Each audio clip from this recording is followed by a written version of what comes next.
Good morning, good morning, good morning. Rise and shine. Happy hump day. Today is D-Day, March 12th. Who knows what today is? Who knows what happens today? Where's this car? This truck's parked right here. I don't be able to damn see.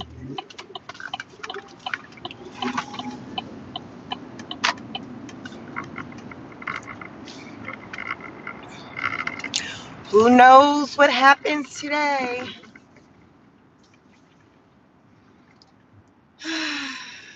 You know,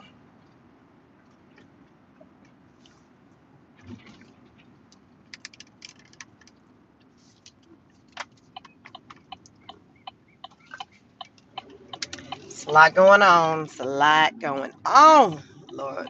That's an understatement. Good morning, good morning. Please come on in, hit the like button. We got some things to talk about. Another episode of Car Chronicles. Lord Jesus, fix it. Jesus, fix it. Today is the day, March 12th. March 12th is the day.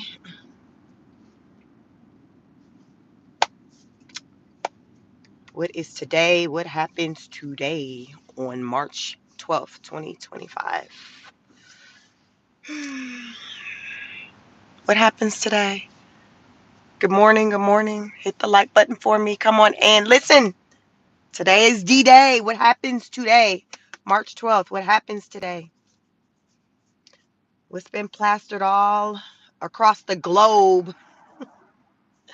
What happens today? Something significant happens today, and it will be interesting to see what comes of it. Let me know if you know in the comments. Let me know what happens today. What is getting implemented today?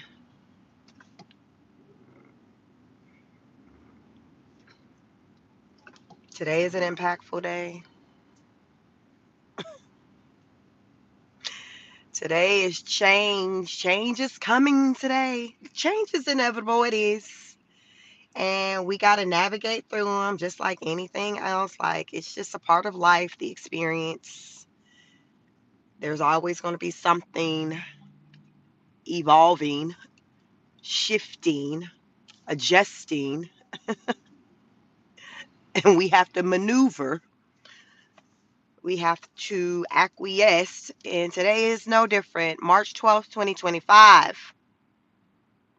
Hey, good morning, biggest fan. How are you? Good morning. Y'all, what's today? What's today? What happens today? What have we been talking about? What happens today? Remember, it was stages. What happens today, March 12th, 2025? Good morning, Princess Alice. What happens today? Today is a significant day. Today, listen, it might be on and popping with these leaders today. It might be on and popping because we've been seeing like a lot of threats just being thrown around. We have a threat thrown out there. Somebody will kind of stick their pinky toe in the water. Then they hear up and take it back because they're like, ooh, it's kind of hot.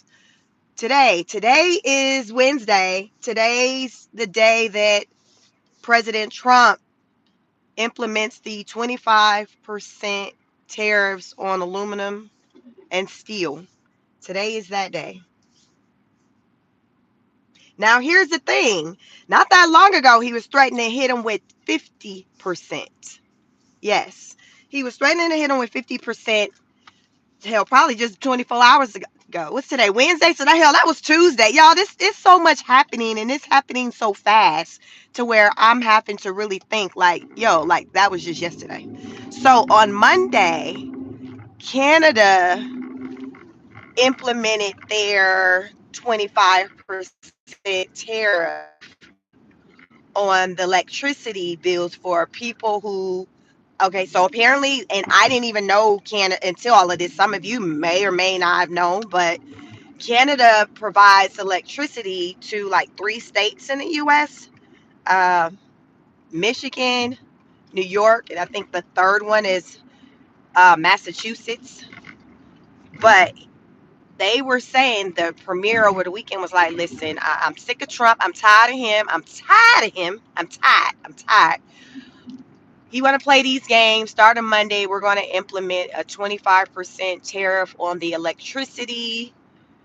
I guess the bill for those people in the 3 states that they provide the electricity for in the USA: New York, Michigan. I believe the third one is Massachusetts. Trump came out on Tuesday, was like, oh, okay, player, okay, you want to play these kind of games? You want to play these kind of games? Uh, on Wednesday, on March 12th, on D-Day, yeah, I said I was going to hit you with 25%. Player, let's just go ahead and make that 50%. We just going to go ahead and just double it since you want to play these kind of games. So not long later, we seen the Canadian, the premier or whoever makes the decisions, they go ahead. I guess the premier went ahead and said, okay, fine. We'll remove, we won't add the 25% tariffs, or we'll go ahead and, take it back. So that's what they did. So they removed that whole 25% tariff on the U.S. people for the electricity in those states. So that was just only to get Trump to go back to the 25%, child. Because remember, Trump was like, here, I'm going to hit y'all just with 50%. Since y'all want to play these kind of games, Americans, don't worry. I got you. You're going to be good. He was, I guess, was going to do whatever to try to offset the cost, whatever he was going to do. But I'm going to hit them with 50% tariffs on Wednesday. So they backtracked. So to now, it's back to the regular business as usual. 25%. So today is D-Day, where there's a 25% tariff that goes on aluminum and steel. So let's talk about the impact on that. The reason why that's so major is because a lot of um, makers of vehicles, like, they rely on getting that material from, like, over there. So I want to say maybe like 70% of them rely on, like, getting the material from over there. So that's going to be a big hit. So what happens is that since these companies, these U.S. companies, like, I've seen one company, their product, I don't think it's soda, but they use aluminum cans to, to produce it in, or whatever, to sell it in.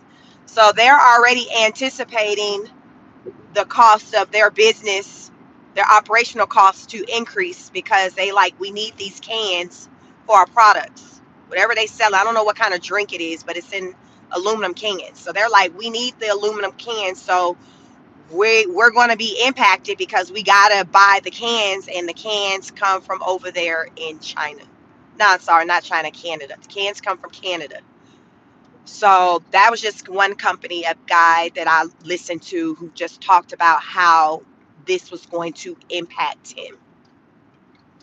But I think primarily the impact is going to hit probably like the people who, who manufacture, like, vehicles and things like that, because they're going to need that material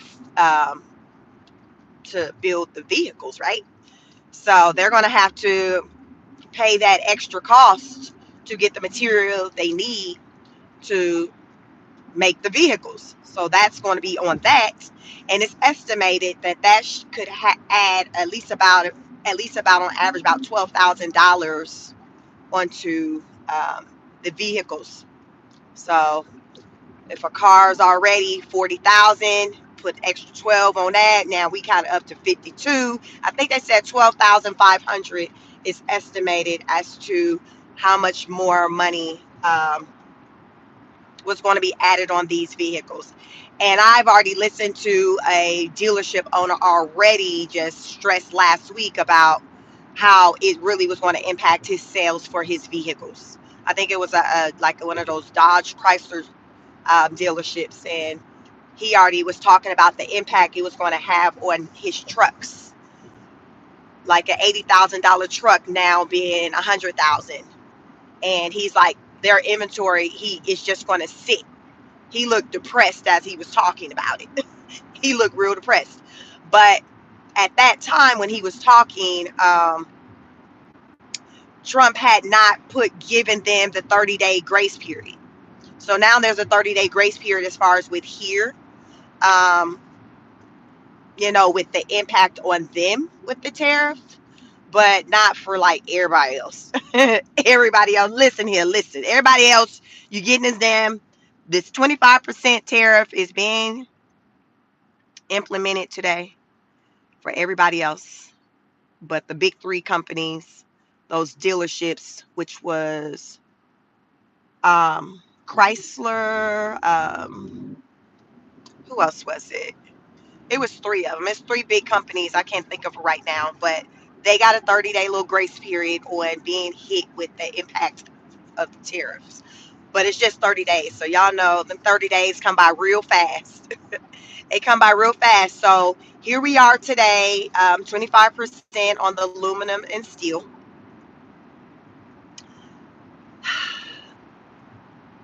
Listen, listen.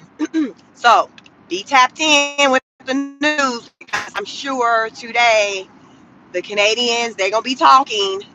Over the weekend, they did a little transition. They had the new person. Don't ask me. I don't know. I haven't remembered. I don't know his name. He's the guy who now is, I think, temporarily or whatever, replacing Trudeau. So he kind of, I don't know his last name. I think it starts with a C or whatever. Him and Trump had a conversation yesterday. That is really how that 50% got moved down to 25 because of the conversation they had. I think that was like their first conversation, and they went ahead and I guess Canada was like, fine, we'll pull back on that 25% tariff that we were going to tack on to the electricity for those three states in the US. And then Trump was like, okay, bet I'll pull back that extra 25% that I was going to tack on for steel aluminum, but I'm still keeping the initial 25%. That's still staying. That's still staying. So today's the first day. So I'm sure that the Canada people, the Canadians, the leaders over there will talk today about that impact, how they plan to navigate through that or respond to that. Because remember, it's been a kind of like a tit for tat. They've been going back and forth. Um, but here's the thing. Let's just talk about some historical stuff as to how we got here. A lot of people think that, okay, we started this whole tariff thing when Trump did, what was it, last week probably, when he added the just the tariff on, what was the first thing he added the tariffs on? Was it just goods in general?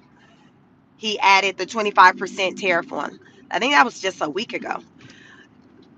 But here's the thing. The reason why he added that was because what he took notice of is just for years, other countries such as Canada, Mexico, and China tacked on tariffs onto the US at really high rates, whereas we weren't doing the same. Our administration, Biden, they weren't saying, "Hey, well, if you're going to charge us that crazy percentage on tariffs, then we can charge you." They weren't doing that. They were just taking it. Take that, take that, take that. Good morning, DJ. So Trump, like, wait a minute, we can't do that anymore. Listen. Like we can't continue to pay high tariffs, and then you all don't want us to hit you with tariffs, tariffs at that. I think I think that lady, the press secretary, yesterday during her meeting when she was, running off what the tariffs amount was that we've been hit with. I want to say some of those was like the percentages were like in the hundreds. It was just a crazy number, much higher than what we're coming out the box hitting with. So basically, it's not that we just started this. It's just that now we're saying, hey, we're about to play this game too with you. So as you've been hitting us with these extremely high tariffs for just a lot of years, we're now coming back and saying, hey, well, we're going to do the same in return. So what we're seeing now is that we're us reacting to what's been happening to us for a long time. We're just now trying to demand for fair treatment per se. That's kind of what's happening.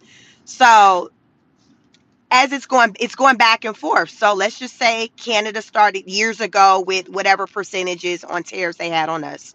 We just last week hit them back with something. Then they came back and said, okay, we're going to hit you with the tariffs on the electricity. And then we're like, okay, bet Wednesday, March 12th, we're going to hit you with 50% tariffs on the steel and aluminum. You see, it's just kind of going back and forth. It's just been going back and forth. So where does it end? Hell, I don't know. I don't know where it ends. I don't know, because everybody is just trying to look out for their own. When I say their own, their country, their citizens, um, the money within their economies.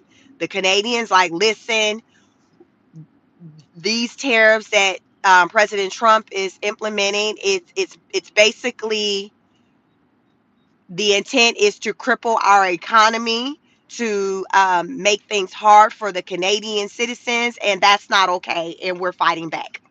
Whereas Trump is saying, hey, the reason why we're playing doing this is because they have been taking advantage of us for many, many years when it comes to tariff. And it hasn't been fair play across both sides. So we're now saying, hey, we need something in return for all that we are doing for you, because in actuality we're actually benefiting, you're benefiting from us more so than us benefiting from you, as quiet as it kept. So that's Trump's energy.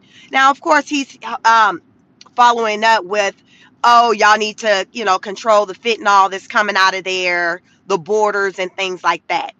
But really, I think this is all just really rooted in Trump is looking for ways to save money, and he see that it's unbalanced. It is unbalanced. It's been unbalanced for a long time when it comes to these tariffs. So that's where he's wanting to try to kind of hit him with, like, okay, let's just make a shift when it comes to these tariffs and make it more of an even playing field. Let's do that. Let's start that. And Canada's acting like it's the end of the world because, again, they're not used to that type of treatment. It's like, wait a minute, wait a minute. Like, I know historically we've moved and operated this way when it comes to you all, as far as with charging you this for tariffs, this, not cutting you these deals. But I mean, this is just the way it's been. And just because something has been a certain way for many years, it doesn't mean that it's the right way. Like, a lot of times people will do things for a long time and it be effed up. It don't be fair. It don't be right. Hell, slavery took place for how many damn years? That wasn't fair. That wasn't right. But we had to change. We had to shift from it. What they say, you got to teach people how to treat you. So now is that day where Trump is like, hey, we clearly got to teach you how to treat us, because this ain't it. This ain't it. This ain't it. I can show you better than I can tell you, and we're gonna start with these tariffs, since you not trying to play by our rules. Do what we want you to do. Now, many may look at it as bullying or whatever, but like I said, this has been going on for a really long time, and our government is just now kind of reacting to what they believe to be unfair treatment at the hands of the Canadians. Almost like I said, almost on some Ukraine type stuff. We give you this, we do this for you, and this is how you treat us. You don't at least want to cut us no deal. Why are we doing all this when we're doing this for you? And really, the Canada relies on America more than we rely on them. Like, this whole tariff thing is going to be a big hit for both, but mainly it's going to impact the Canadian government.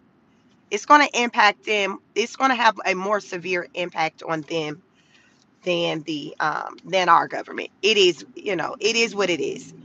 The whole situation is very unfortunate, but as I follow the news, the media, I'm gaining a better understanding as to what's going on here.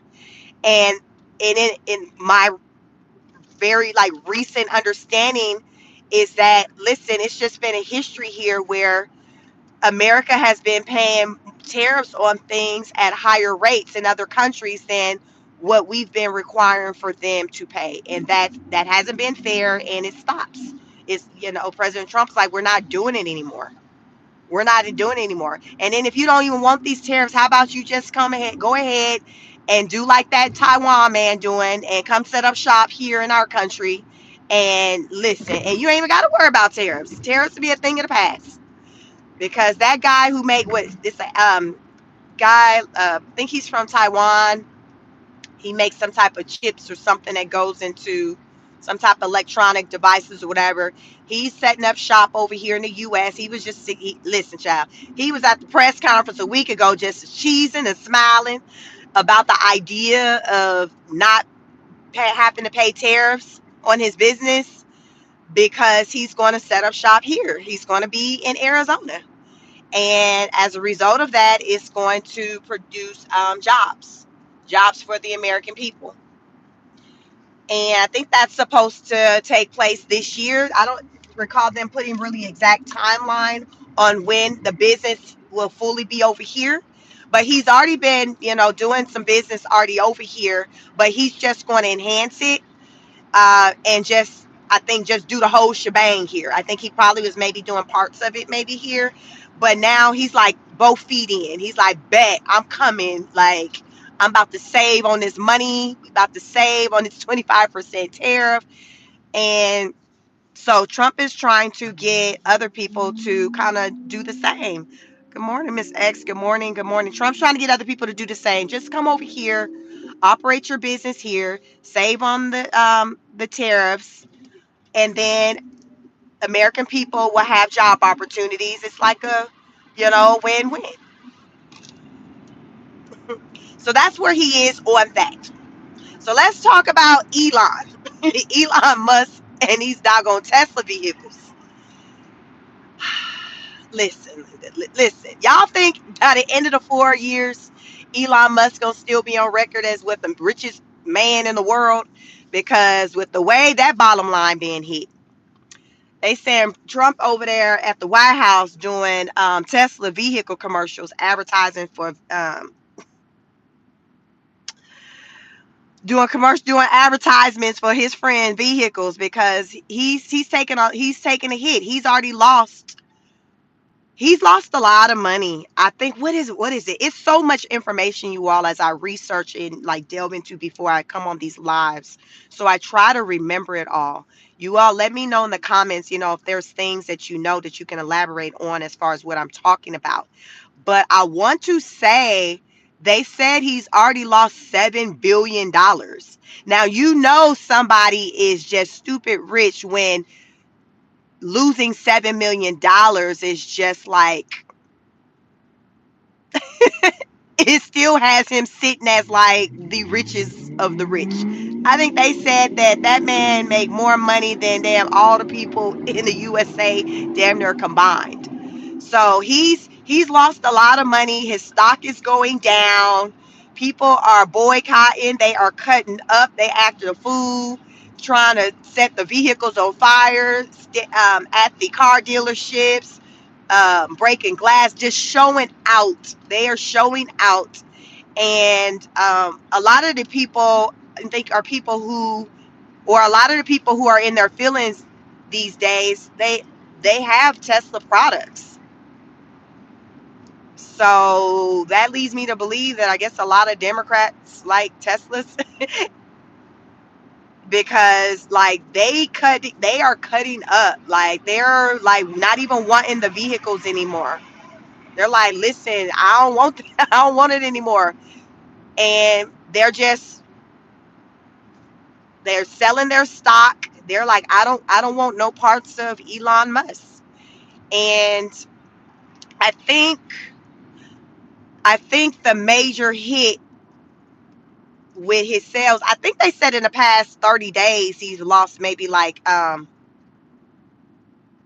think his stock has gone down like 42%, but in the past 7 days I think they said it's gone down like 15%. I think it's gone down like 50. It's the stock has dropped like 15%. Y'all, that's crazy.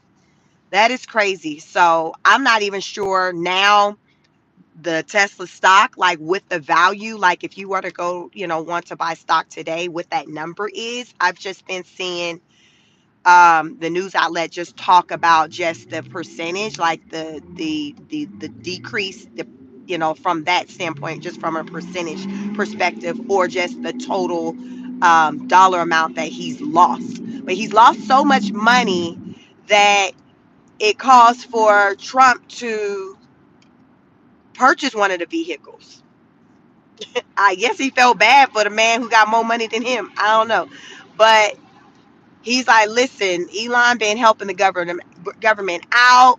It's unfortunate that this smart man, this great businessman, this great wonderful person is taking a hit because he's trying to help the American people. So I want to purchase. Now, mind you, Trump don't even drive. I want to purchase one of his vehicles. So he had put that out there. I think he had probably put it out there on Truth Social. So people were like, okay, but what they weren't expecting for it to be like this display of just multiple vehicles on the lawn. Like they weren't expecting for it to go like that. So what I saw was it was about like three different models, at least in the screenshot the shot that I saw. It was like that truck that he got out. I don't even like that thing. Y'all let me know if y'all like how that thing looked. That silver Tesla truck.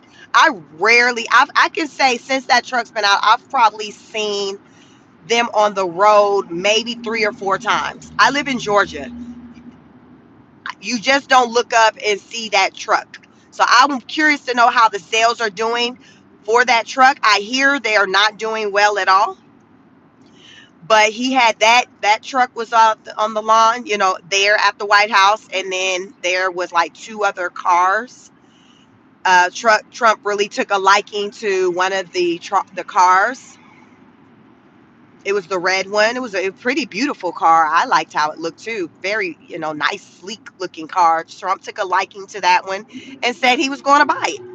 And he was going to buy it at, the full rate. He said he wasn't going to get it discounted because he didn't want nobody saying, oh, you bought it and you didn't pay full price. He said he was going to cut him a check for it at full price. And I think that car was maybe about 60,000 because he had notes on the vehicles and stuff. And, and it had the pricing and things like that. And I think that one was priced at about uh, 57,000, 57 to 60,000. So it was, but I think Elon said his cheaper Tesla is maybe about 35,000. So basically, I guess Elon probably markets his vehicles for most, to try to cover just